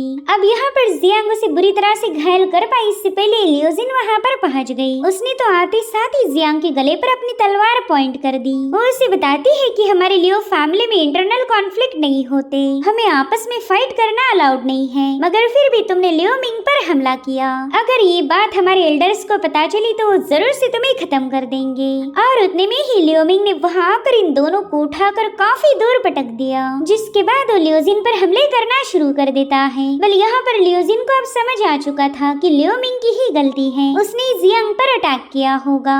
इसी दरमियान वो लियोमिंग से पूछने लगी कि बताओ तुम्हें क्या हो गया, तुम अचानक से अपने ही लोगों पर हमले नहीं कर सकते। मगर लियोमिंग तो उसे बुरी तरह से घायल करते हुए काफी दूर पटक देता है और अब वो सीधे उस पर फाइनल ब्लो रिलीज करने वाला था, मगर उतने में ही जियांग ने बीच में आकर लियोजिन को साइड में हटा लिया। वह लियोजिन तो घायल होने की वजह से वहीं पर बेहोश हो गई और साथ ही जियांग ने भी लियोमिंग का मुकाबला करना शुरू कर दिया। वह लियोमिंग तो एक प्रोफेशनल कल्टीवेटर था और जियांग बस एक असासिन। साथ ही लियोमिंग के पास वेंडिंग की पावर्स भी थी, जिसके चलते वो बंदा पूरी तरह से जियांग पर भारी पड़ गया। यहाँ पर हम वेंडिंग को भी देख पाते, जो कि काफी दूर से ये सब विटनेस कर रहा था। वो चाहता है कि लियोमिंग जियांग का काम तमाम कर दे, वरना तो आगे चलकर जियांग उसके लिए एक बहुत बड़ा खतरा बन सकता था। वहीं पर लियोमिंग ने जियांग को बड़ी ही तेजी के साथ एक बेल पर पटक दिया था, जिसके चलते जियांग काफी ज्यादा घायल हो गया। वल यहाँ पर जियांग को पीटता हुआ देखकर वेंडिंग कहने लगा कि अरे मुझे तो लगा था तुम काफी ज्यादा स्पेशल होंगे, लेकिन तुम्हारे पास तो कोई भी पावर्स नहीं। मेरे ख्याल से मैंने गलत बंदे पर शक किया। इधर लियो फैमिली को भी पता चल चुका था कि वहाँ पर कोई दो बंदे फाइट कर रहे हैं और अभी बात लियो फैमिली के हेड को भी रिपोर्ट की जाएगी, इसलिए वेंडिंग फटाफट से वहाँ से भाग निकला। इधर हम जियांग को देख पाते, जो कि एक मेटल की बेल के नीचे दबा हुआ था और तभी वो देखता है कि लियोमिंग वहाँ पर आ चुका है, इसलिए जियांग उस बेल को हटाने की कोशिश करने लगा, लेकिन वो बेल काफी ज्यादा हेवी थी और उतने में ही लियोमिंग ने सीधे उस पर छलांग लगा दी, मगर वो जियांग को घायल कर पाई। इससे पहले जियांग की डिवाइन एबिलिटीज अपने आप एक्टिवेट हो गई। जियांग कह रहा था कि मैंने तो इस पावर को एक्टिवेट नहीं किया, अगर ये खुद राइज हुई है तो जरूर से जस्टिस को सर्व करेगी। और अब वो दोनों डिवाइन हैंड्स मिलकर लियोमिंग की धुलाई करने लगे। भले से डिवाइन पनिशमेंट टेक्निक कहा जाता था। ये टेक्निक तभी एक्टिवेट होती है जब कुछ गलत हुआ हो, या फिर जियांग को जब भी जस्टिस सर्व करना हो तब वो इसी डिवाइन पनिशमेंट का यूज करता था। वेल यहाँ पर लियोमिंग को सजा मिल रही थी डार्क आर्ट को प्रैक्टिस करने की, जबकि जियांग को कोई आइडिया नहीं की, तो बस वेंडिंग की एक चाल थी। और फाइनली जियांग अपने एक जोरदार पंच के साथ लियोमिंग को दूर उठाकर पटक देता है। ये हमला इतना ज्यादा जबरदस्त था कि लियोमिंग वहीं पर मारा गया और उसकी मौत होते साथ ही उसने जो रिंग पहनी थी वो अपने आप उसकी उंगली से बाहर आ गई। उसका काम भी पूरा हो गया था, इसलिए वो रिंग भी वहाँ से वैनिश हो गई। इधर जियांग बुरी तरह से घायल था और तब तक लियो फैमिली के लोग वहाँ पर पहुँच जाते हैं। पैट्रियार्क को तो कुछ भी समझ नहीं आ रहा था कि इन लोगों में लड़ाई कैसे हो गई और उतने में ही उनकी नजर पड़ी उनकी बेटी लियोजिन पर, जो कि वहीं पर बेहोश पड़ी थी। साथ ही साथ एक एल्डर जियांग से पूछने लगे कि बताओ यहाँ पर क्या हुआ, तो जियांग उसे बताता है कि लियोमिंग डार्क आर्ट का इस्तेमाल करके मुझ पर और लियो जिन पर अटैक कर रहा था। उसी की वजह से यंग मिस इतनी बुरी तरह से घायल हुई। सब लियो फैमिली इस बात का इन्वेस्टिगेशन करने में जुट गई थी। वहीं पर जियांग भी इस इंसिडेंट के बारे में सोच रहा था। वो इतना तो जानता था कि लियो मिंग ने डार्क आर्ट की प्रैक्टिस नहीं की, बल्कि कोई और ही उसे यूज कर रहा था। और जियांग का पूरा शक गया वेंडिंग पर। वो तो स्पिरिचुअल रूट कॉन्टेस्ट के दरमियान ही समझ गया था कि मैं टियानजू असासिन हॉल का मेंबर हूँ, मगर वहाँ पर लियो फैमिली मौजूद होने की वजह से उसने मुझ पर कोई एक्शन नहीं लिया और फिर बाद में उसी ने लियो मिंग को मुझे मारने भेज दिया होगा। खैर इस बार तो वेंडिंग चूक गया और अब अगली बार मैं उसके हाथ नहीं लगने वाला। बस एक बार मैं बटरफ्लाई सेक्ट को ज्वाइन करूँ, फिर वेंडिंग मेरा कुछ भी बिगाड़ नहीं सकता। वही दूसरी तरफ लियोजिन को भी होश आ चुका था। वो तो होश में आते साथ ही जियांग के बारे में पूछने लगी तो उसके फादर उसे बताते हैं कि जियांग पूरी तरह से ठीक है। हालांकि लियो मिंग सरवाइव नहीं कर पाया। उसने बड़ी खतरनाक डार्क आर्ट का यूज किया था, जिसके चलते उस पर बैकफायर हो गया। तो लियोजिंग अपने फादर को बताने लगी कि लियो मिंग काफी अजीब सा बर्ताव कर रहा था। ऐसा लगा कि उसे कोई और कंट्रोल कर रहा है। तो उसके फादर कहते हैं कि हमने इस पूरे इलाके को चेक किया, लेकिन यहाँ पर हमें किसी और का क्लू नहीं मिला और ना ही लियो मिंग जिंदा है कि वो उस बंदे का नाम बता पाए। खैर इस मैटर को हमें यहीं पर खत्म करना होगा। आफ्टर ऑल ये हमारे लियो फैमिली के रेपुटेशन का सवाल है और तुम्हें लियो फैमिली की फिक्र करने की कोई जरूरत नहीं। हमारे ग्रैंड एल्डर जरूर से हमें प्रोटेक्ट करेंगे। अब अगली सुबह होते साथ ही हम देख पाते हैं कि पूरी की पूरी लियो फैमिली बटरफ्लाई सेक्ट के आने का इंतजार कर रही है और थोड़ी देर में उन्हें आसमान में एक खूबसूरत सी कैरेज नजर आई। दरअसल इस कैरेज को रेनबो वेसल कहा जाता था और अब लियो फैमिली के सभी लोग अपने ग्रैंड एल्डर का स्वागत करने लगे, मगर उन्होंने देखा कि इस कैरेज से उनके ग्रैंड एल्डर नहीं बल्कि इमॉर्टल जू बाहर आई है। साथ ही इमॉर्टल जू की जूनियर कह रही थी कि जिसने भी कॉन्टेस्ट को जीता वो लोग सामने आ जाए। तो लियोजिन और जियांग ने तुरंत ही सामने जाकर इमॉर्टल जू को ग्रीट किया। तो इमॉर्टल जू इन दोनों से कहने लगी कि जल्दी से कैरेज पर सवार हो जाओ। अरे वो बंदी वहाँ से जाने ही वाली थी कि तभी लियो फैमिली के एल्डर उससे पूछने लगे कि क्या आप मुझे बता सकती हो ग्रैंड एल्डर यहाँ पर क्यों नहीं आए। मगर इसका जवाब इमॉर्टल जू ने नहीं बल्कि उसके जूनियर ने दिया। वो कहती है कि ग्रैंड एल्डर काफी इम्पोर्टेंट मसलों में बिजी है, इसलिए वो यहाँ पर नहीं आ पाए। उन्होंने खुद होकर इमॉर्टल जू को यहाँ भेजा ताकि वो इन डिसाइपल्स को कलेक्ट कर सके। और अब एल्डर टियानलिन अपनी बेटी को समझाने लगी कि वहाँ जाने के बाद अच्छे से कल्टीवेट करना। तो लियोजिन ने भी अपने फादर से वादा किया कि वो जल्दी काफी ज्यादा स्ट्रॉन्ग होकर वापस आएगी। साथ ही एल्डर टियानलिन जियांग को भी बता रहे थे कि कल्टीवेशन पर फोकस करो, तुम पर अब हमारे लियो फैमिली के रेपुटेशन की जिम्मेदारी है, इसलिए कभी भी लियो फैमिली को शर्मिंदा मत करना। और अभी दोनों भी फाइनली उस कैरेज पर सवार हो जाते हैं। इधर पूरी की पूरी लियो फैमिली इमॉर्टल जू को रिस्पेक्ट देने लगी। इससे ये बात साबित होती है कि इमॉर्टल जू काफी ज्यादा पावरफुल है। और अब फाइनली जियांग भी कल्टीवेशन की दुनिया की तरफ निकल चुका था। वो अपने फादर को याद करते हुए कहने लगा कि आखिरकार मैं इन झाव से आजाद हो गया। पता नहीं कल्टीवेशन की दुनिया कैसी होगी, लेकिन एक बात की मैं आपको गारंटी देता हूँ कि मैं कभी आपको डिसअपॉइंट नहीं करूँगा। वहीं पर लियोजिन उसके पास आकर उसका शुक्रिया अदा करने लगी, क्योंकि जियांग ने लियो मिंग के अटैक से उसे बचाया था। साथ ही वो जियांग को एक टैलिस्मान भी गिफ्ट करती है, जो कि लियो फैमिली के लिए काफी ज्यादा इम्पोर्टेंट था। वो उसे बताती है कि अब तुम हमारे लियो फैमिली के मेंबर हो, इसलिए मुझे कभी भी खुद से अलग मत समझना। तो जियांग भी उस टैलिस्मान के लिए उसका शुक्रिया अदा करने लगा। ये लोग अब इंजाओ कॉन्टिनेंट से काफी दूर आ चुके थे। सबसे पहला तो इन्हें बटरफ्लाई आइलैंड नजर आया, जो कि बटरफ्लाई सेक्ट के टेरिटरी का एक हिस्सा था। वेल इस आइलैंड की खास बात ये थी कि यहाँ पर कल्टीवेटर्स के साथ साथ मॉर्टल्स भी रहा करते थे। यहाँ पर मॉर्टल्स के लगभग 4 शहर बसाए गए थे, जिन्हें बटरफ्लाई सेक्ट हमेशा से प्रोटेक्ट करता आया। साथ ही इमॉर्टल जू की जूनियर बताने लगी कि टाइयांग माउंटेन पर ही हमारे बटरफ्लाई सेक्ट का मेन गेट है। कल्टीवेटर्स की इस दुनिया को देखकर जियांग भी काफी ज्यादा एक्साइटेड था। वो अपने फादर को याद करते हुए कहने लगा कि यहाँ पर प्रैक्टिस करने के बाद मैं जरूर से लॉन्गेटिविटी पॉइजन को हटा दूंगा। अब वो पॉइजन मुझे मार नहीं सकता, मैं जरूर से सरवाइव करूंगा। अरे फाइनली ये लोग बटरफ्लाई सेक्ट में पहुंच गए। वहाँ मौजूद डिसाइपल्स इन्हें ही घूरे जा रहे थे। कुछ लोग कहने लगे कि ये तो लियो फैमिली के मेंबर्स हैं। अब लियो फैमिली पहले जैसी पावरफुल नहीं रही, इसीलिए तो इस बार भी वो सिर्फ 2 ही जीनियस को प्रोड्यूस कर पाई। वहीं पर जियांग तो कल्टीवेटर्स को सोड पर सवार होकर फ्लाई करता हुआ देख काफी ज्यादा अमेज हो गया। उसने for the first time cultivation की दुनिया में पाव रखा और इसी वजह से वो काफी ज्यादा एक्साइटेड है। वहीं पर इमॉर्टल जू अपने जूनियर से कहने लगी कि इन दोनों को इनकी लोकेशन पर लेके चली जाओ। और इतना कहते कहते साथ ही इमॉर्टल जू वहाँ से रवाना हो गई। इधर जियांग क्यूरियस होकर लियोजिन से पूछने लगा कि आखिर इमॉर्टल जू का बैकग्राउंड क्या है। तो लियोजिन उसे बताने लगी कि ये हमारे ग्रैंड एल्डर की पर्सनल डिसाइपल हैं और इसी वजह से इन्हें काफी ज्यादा रिस्पेक्ट दी जाती। वहीं पर इमॉर्टल जू की जूनियर इन दोनों को बताने लगी कि यहाँ पर टूशी कोर्टयार्ड काफी ज्यादा फेमस है। यांगचुआन इस कोर्टयार्ड के स्टीवर्ड हैं, तो वही इस कोर्टयार्ड की सारी जिम्मेदारियों की देखभाल करते हैं। हमारे सेक्ट के सारे स्पिरिचुअल बीस्ट को यहीं पर रेज किया जाता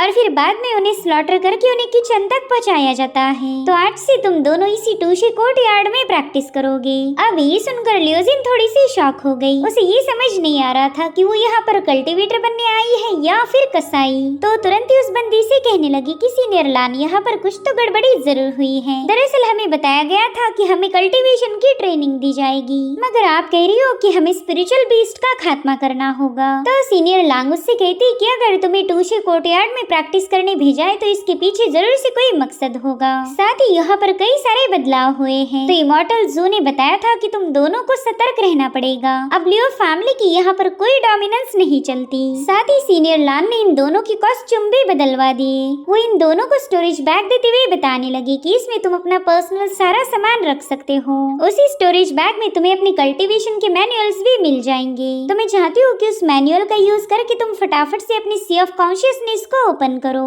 जितनी जल्दी तुम्हारा सी ऑफ कॉन्शियसनेस ओपन होगा उतनी ही जल्दी तुम कल्टीवेशन की पहली लेवल ची रिफाइनमेंट पर पहुंच जाओगे। वल यहाँ पर लियोजिन उससे कुछ और सवाल पूछने वाली थी, लेकिन सीनियर लान ने उनके जवाब देने से मना कर दिया। वो उससे कहती है कि तुम मुझसे ज्यादा सवाल मत पूछो, तुम्हें यहाँ आने के बाद बस अपने ऑर्डर्स को फॉलो करना होगा। हमारे सेक्ट में मनमानी नहीं चलती, इसलिए यहाँ पर कोई गड़बड़ी मत करना, वरना हमारे ग्रैंड एल्डर और इमॉर्टल जू दोनों भी तुमसे नाराज हो जाएंगे। अगर तुम चाहते हो कि तुम्हारी कल्टीवेशन में इम्प्रूवमेंट आए तो तुम्हें सेक्ट ने दिए हुए हर एक मिशन को पूरा करना होगा। हर एक असाइन मिशन को पूरा करने के बाद तुम्हें स्पिरिचुअल स्टोन्स हासिल होंगे, जो कि तुम लोगों की सर्वाइवल के लिए काम आएगी। हमारे बटरफ्लाई सेक्ट में हर एक आउटर डिसाइपल को काफी ज्यादा मेहनत करनी पड़ती, इसलिए मैं दुआ करूंगी कि तुम लोग अच्छे से प्रैक्टिस करके कल्टीवेशन की फर्स्ट लेवल को अचीव कर लो। वेल, इस सारा लेक्चर झाड़ने के बाद सीनियर लान वहाँ से जा चुकी थी, मगर लियोजिंग यहाँ आकर काफी ज्यादा परेशान हो गई। वो जियांग से कहती है कि पता नहीं यहाँ पर क्या चल रहा है। मेरे फादर ने मुझे बताया था कि यहाँ आने के बाद हमें काफी अच्छा सा गाइडेंस मिलेगा ताकि हम अपनी कल्टीवेशन की जर्नी को शुरू कर सके।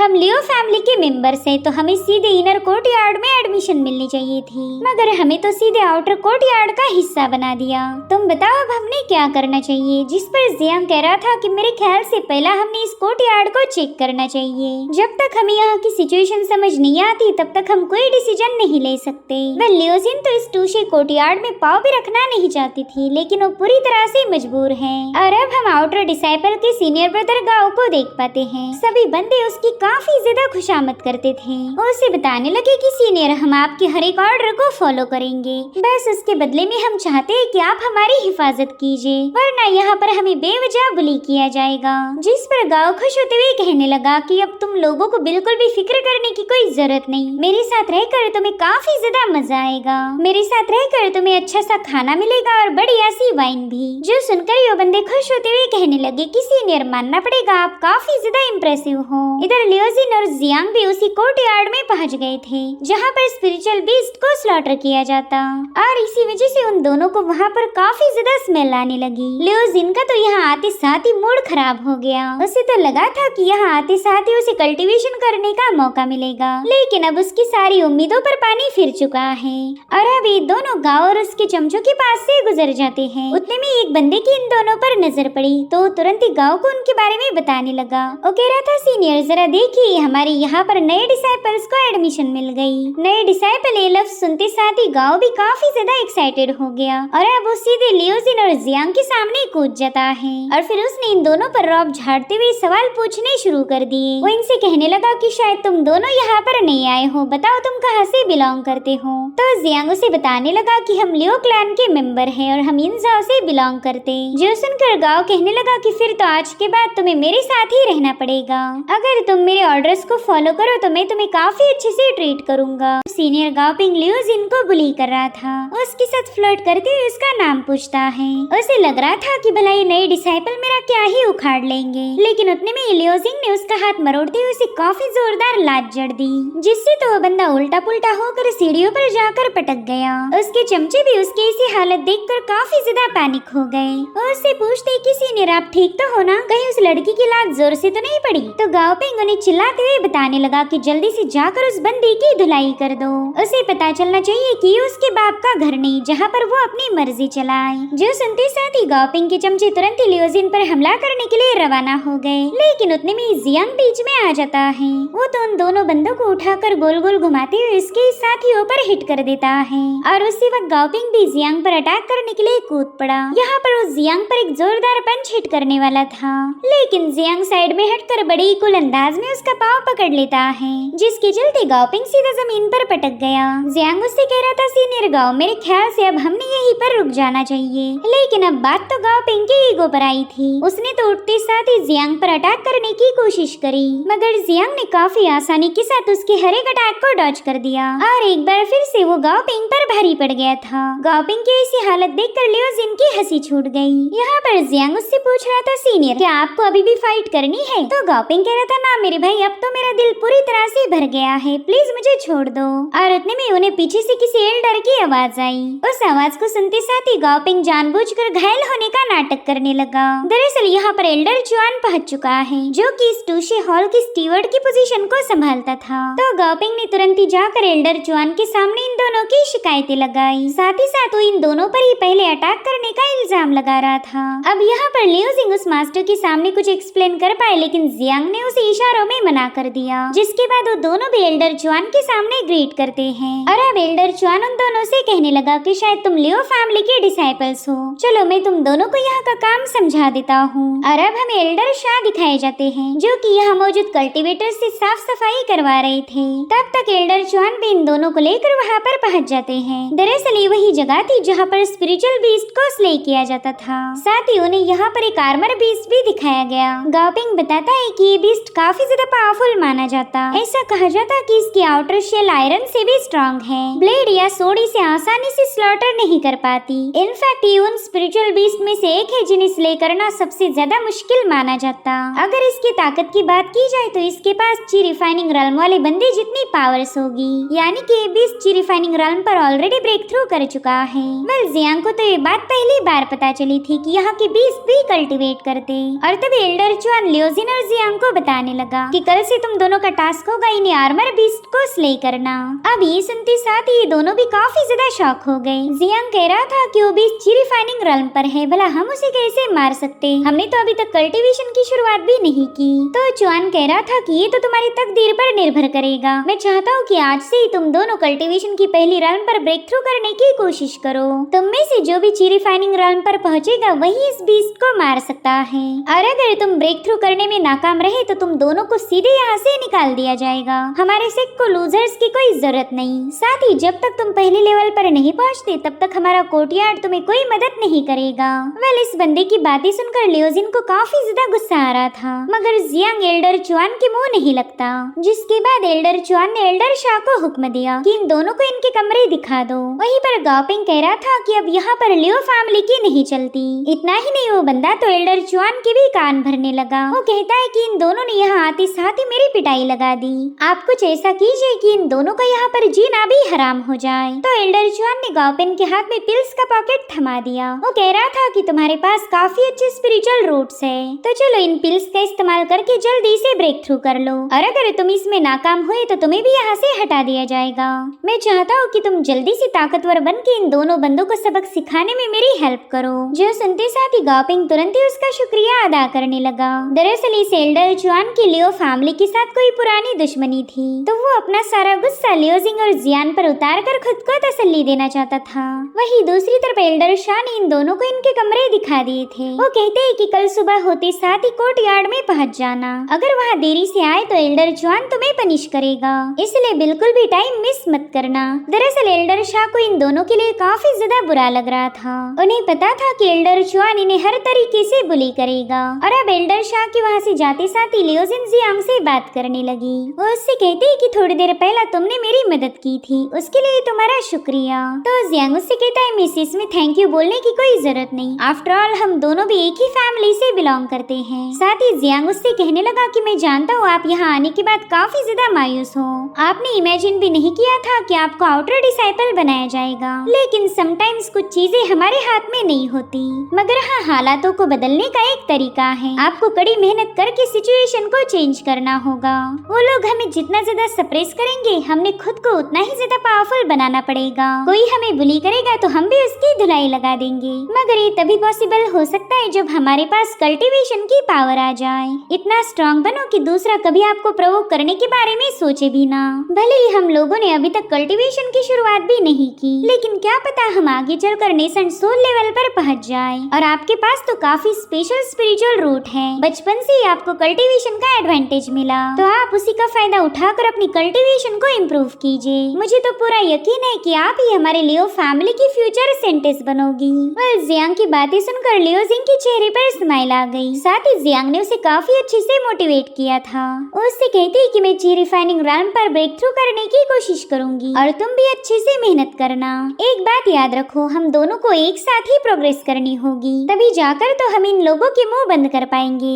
इधर एल्डर चुआन एल्डर शाह से कहने लगा कि आर्मर बीस्ट को आज से खाना देने की कोई जरूरत नहीं, उसे कुछ दिनों तक भूखा रखो। अब ये सुनते साथ ही एल्डर शाह काफी ज्यादा पैनिक होकर उन्हें बताने लगे कि हम उस बीस्ट को भूखा नहीं रख सकते। अगर ऐसा किया तो पूरी तरह से आउट ऑफ कंट्रोल हो जाएगा, उन दो बच्चों को बुरी तरह से घायल कर सकता है। जिस पर एल्डर चुआन कह रहा था कि तुम फिक्र मत करो, दरअसल मैं भी चाहता हूँ कि वो दोनों जल्दी से पावरफुल बन जाए। अगर वो बीस्ट इन्हें तगड़ी टक्कर देगा तो इनके कल्टीवेशन में इम्प्रूवमेंट आएगी। हालांकि एल्डर शाह जानता था कि एल्डर चुआन आखिर करना क्या चाहता है, मगर वो खुद इतने मजबूर है कि चाहकर भी चुआन को रोक नहीं पाएंगे। इधर Jiang for the first time cultivation करने बैठ चुका था। उसके पास उसकी फैमिली का मैनुअल है। वेल, इस मैनुअल में कुछ ऐसी टेक्निक बताई गई थी जिनका यूज करके जियांग फर्स्ट रैंक पर पहुंच सकता था। सबसे पहला तो उसे अपनी ऑरा को सेंस करना होगा और फिर उसे अपनी ट्रू ची पावर को हर एक मेरिडियन तक पहुंचाना है। इस प्रोसेस में उसकी बॉडी में मौजूद टोटल 9 गेट्स ओपन होंगे और अगर वो इन 9 गेट्स को ओपन कर पाया तो फिर उसे माइंड स्पेस का भी एक्सेस मिल जाएगा। फिर वो अपनी सी ऑफ कॉन्शियसनेस में एंटर कर सकता है और इसी को फर्स्ट लेवल ऑफ ची रिफाइनिंग कहा जाता था। सो अब इस मैनुअल में लिखी हुई हर एक बात को फॉलो करते हुए जियांग ने अपनी कल्टीवेशन को स्टार्ट कर दिया। अगर उसने ची रिफाइनिंग में सक्सेस हासिल की तो अगली लेवल होगी फाउंडेशन एस्टेब्लिशमेंट। उसे पार करने के बाद वो गोल्डन कोर रेल्म पर पहुंच जाएगा और फिर यही गोल्डन कोर सॉलिडिफाई होने के बाद एक नेसेंट सोल को जन्म देगी। सो गाइस, बेसिकली इस सीरीज की कल्टीवेशन लेवल हानले की सीरीज से काफी ज्यादा मिलती जुलती है। यहाँ पर जियांग ने 9 गेट में से सबसे पहले गेट को ओपन करने के लिए अपने माइंड पर फोकस किया। वेल, इस पहले गेट को ओपन करना सबसे ज्यादा आसान था क्योंकि इसमें आपको बस अपने माइंड पर फोकस करना है। और अब जियांग ने फटाफट से अपने दूसरे गेट्स को भी ओपन करना शुरू कर दिया। वो अपनी ट्रू ची पावर को पूरी बॉडी में सर्कुलेट कर रहा था और अगर गलती से ये फ्लो रिवर्स हो गया तो उसकी जान को भी खतरा था। मगर जियांग की विल पावर काफी ज्यादा स्ट्रॉन्ग है। उसने ठान लिया था कि चाहे कुछ भी क्यों ना हो जाए, वो ची रिफाइनिंग रन पर ब्रेक थ्रू करने के बाद ही कल्टीवेशन से बाहर आएगा। उसकी बॉडी में स्पिरिचुअल एनर्जी काफी तेजी के साथ फ्लो हो रही थी, जिससे जियांग को इमेंस पेन को फेस करना पड़ा। मगर फिर भी वो कल्टीवेशन से बाहर आने के लिए तैयार नहीं था। उसे पता है कि अगर वो कल्टीवेशन से बाहर आया तो उसकी इतनी सारी मेहनत पर पानी फिर जाएगा। आमतौर पर इस लेवल पर ब्रेक थ्रू करने के लिए 8 या 9 दिनों का वक्त लगता था, मगर जियांग के पास बिल्कुल भी टाइम नहीं है क्योंकि उसे अगले ही दिन जाकर उस आयरन बीस्ट को स्ले करना था। अगर उसने ब्रेक थ्रू नहीं किया तो बीस्ट खुद ही उसका काम तमाम कर देगा। इसलिए जियांग इंजर्ड होने के बावजूद भी कल्टीवेशन से बाहर नहीं आता और फाइनली उसकी बॉडी से बहुत ही स्ट्रॉन्ग स्पिरिचुअल एनर्जी का फ्लो रिलीज हुआ। उसने तो अपने फर्स्ट अटेम्प्ट में ही ची रिफाइनिंग रन पर ब्रेक थ्रू कर लिया। उसकी बॉडी से इतनी स्ट्रॉन्ग एनर्जी फ्लक्चुएशंस रिलीज हो रही थी कि वो पूरा इलाका शेक होने लगा।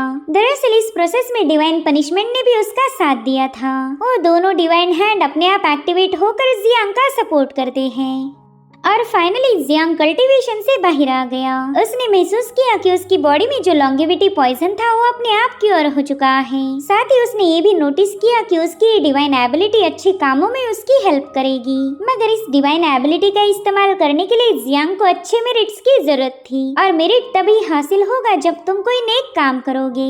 जियांग फाइनली आज एक कल्टीवेटर बन चुका था और यही से उसकी जर्नी की शुरुआत होगी। उसका बस एक ही टारगेट था, अच्छे काम करके मेरिट्स को जोड़ना और अपनी कल्टीवेशन पर फोकस करना।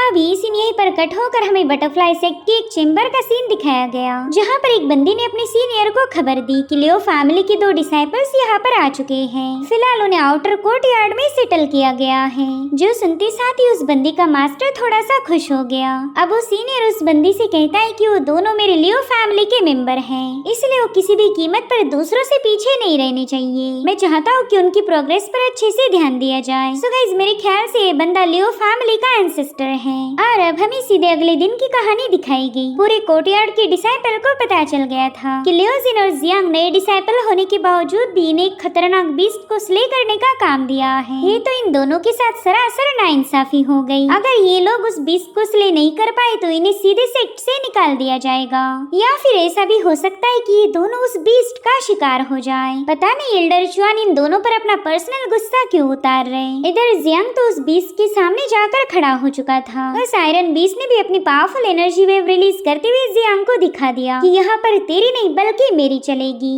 वहीं पर एल्डर चुआन काफी ज्यादा हैरान था कि जियांग ने बस एक ही रात में फर्स्ट लेवल पर ब्रेक थ्रू कर लिया, लेकिन वो ये भी जानता है कि फिलहाल जियांग की कल्टीवेशन बिल्कुल भी स्टेबल नहीं होगी। फाउंडेशन में स्टेबिलिटी मेंटेन करने में उसे टाइम लगेगा, तो ये बंदा बिल्कुल भी बीस्ट को स्ले नहीं कर सकता। तो चुआन पूरी तरह से श्योर हो गया कि आज जियांग इस बीस्ट के हाथों जरूर से घायल होगा। मगर एल्डर चुआन लियोजिन को लेकर थोड़ा सा क्यूरियस है। वो जानता था कि ये बंदी बहुत ही पावरफुल फैमिली से बिलोंग करती है, साथ ही इसके पास कुछ मैजिकल आर्टिफैक्ट भी जरूर होंगे। तो अब मुझे कुछ ऐसा करना होगा जहाँ पर ये बंदी अपने आर्टिफैक्ट का यूज ही ना कर पाए। इसे सबक सिखाने के लिए मुझे कोई और प्लान बनाना होगा। बस ये बंदी भी उस बीस्ट के हाथों बुरी तरह से घायल हो जाए, फिर तो मैं इन दोनों को लात मार के यहाँ से निकाल दूंगा। लियो फैमिली को जलील करने का इससे अच्छा मौका और कोई मिल ही नहीं सकता। आज मैं पुराने सारे हिसाबों को चुकता कर दूंगा। इधर लियोजिन दिल ही दिल में कहने लगी कि ये चुआन जानबूझकर मेरी लियो फैमिली के मेंबर्स को बुली कर रहा, मगर इसमें जियांग की तो कोई गलती नहीं। ये बंदा तो हाल ही में हमारी फैमिली में वापस आया, सिर्फ मेरी वजह से आज जियांग को भी टारगेट किया जा रहा। वेल, यहाँ पर लियोजिन को जियांग के लिए काफी ज्यादा बुरा लग रहा था। वो इतना तो समझ गई थी कि एल्डर चुआन की उसके लियो फैमिली के साथ कोई न कोई पुरानी दुश्मनी होगी, और इन दोनों फैमिलीज के दरमियान बलि का बकरा बन रहा था जियांग। वहीं पर एल्डर शाह जियांग को बताने लगे कि आयरन बीस्ट काफी ज्यादा स्ट्रांग है, तुम चाहे इस पर कितने ही हमले क्यों ना करो, इसकी शेल को ब्रेक करना इम्पॉसिबल है। मगर इस बीस्ट की एक कमजोरी है जो कि है इसकी टेल। अगर तुम इसकी टेल पर अटैक करोगे तो ये काफी ज्यादा कमजोर पड़ जाएगा। बस सही मौका मिलते साथ ही इसकी पूंछ पर लगे हुए क्रिस्टल्स को हटा देना, और उसी पल में ये बीस्ट अपनी सारी एनर्जी को खो देगा। उसके बाद तुम सीधे इसके गले पर वार करना। तुम्हें इस पर हमले करने के ज्यादा मौके नहीं मिलेंगे, इसलिए तुम्हारा हमला एकदम सटीक होना चाहिए।